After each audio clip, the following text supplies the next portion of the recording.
பதிவில் எஸ்ஐஆர் எப்படி செயல்பட்டுருக்கு அப்படின்னு பார்க்க போகிறோம். ஃபஸ்ட்டு இதுக்கான பயிற்சி அளிக்கப்படுது.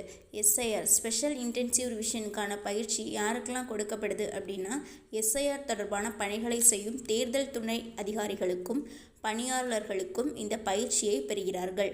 குறிப்பாக BLO booth level officers, aero assistant electoral registration officer, ERO electoral registration officer, supervisor and sector officers, district election office பணியாளர்கள் மற்றும் டேட்டா என்ட்ரி ஆப்ரேட்டர்ஸ் இவங்களுக்கு இந்த பயிற்சி அளிக்கப்படுது. இந்த பயிற்சி முடிஞ்சதுக்கப்புறம் வீடுதோறும் கணக்கெடுப்பு பணி நவம்பர் 4, 2025 முதல் டிசம்பர் 4, 2025 வரை நடக்கும். இப்போது இந்த பணி ஆரம்பித்தாச்சு. இந்த பணியில் என்ன நடக்கும் அப்படின்னா பிஎல்ஓ அதிகாரிகள் வீட்டுக்கே வந்து வாக்காளர் கணக்கீட்டு படிவம் அப்படின்னு ஒரு ஃபார்ம் கொடுப்பாங்க. அது யாருக்கு கொடுப்பாங்கன்னா, இதுக்கு முன்னாடியே தேர்தலில் வாக்களித்த நபர்களுக்கு அந்த படிவம் வழங்கப்படும். அதில் உள்ள விவரங்களை சரிபார்க்கணும். அதோட மேலும் அதில் கொடுத்துருக்கக்கூடிய விவரத்தை பூர்த்தி செஞ்சு கொடுக்கணும்.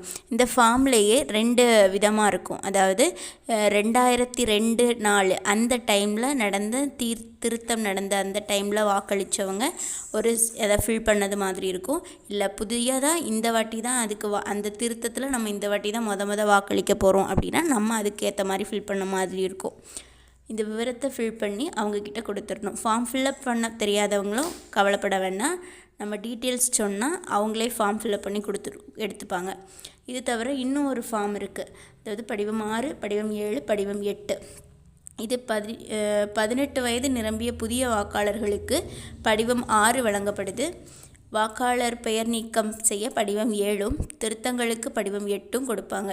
ஒருவேளை உங்கள் வீட்டுக்கு வரக்கூடியவங்க கிட்ட இந்த படிவம் இல்லை அப்படின்னா பிஎல்ஓ கான்டாக்ட் பண்ணி நீங்களே முன் ஃபார்மை வாங்கி ஃபில் பண்ணி கொடுங்க. டிசம்பர் 4 வரை இந்த பணி நடந்துகிட்ருக்கும். உங்களுடைய வாக்குக்கு நீங்கள் தான் பொறுப்பு.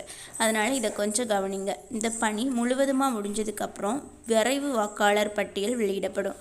அதில் ஏதாவது தவறுகள், அதாவது பெயர் ஏதாவது விடுபட்டு இருக்கும், விவரங்கள் தவறாக இருக்குது அப்படின்ட்டு இருந்துச்சுன்னா அதுக்கான விண்ணப்பங்கள் டிசம்பர் 9, 2025 முதல் ஜனவரி 8, 2026 வரை பெறப்பட்டு விசாரணை மற்றும் சரிபார்ப்புக்கு பின் ஜனவரி 31 பிப்ரவரி 6, 2026 இந்த நாட்களுக்குள்ளாடி இறுதி வாக்காளர் பட்டியல் வெளியிடப்படும். நமது ஓட்டு நமது உரிமை. வாழ்க ஜனநாயகம். நன்றி.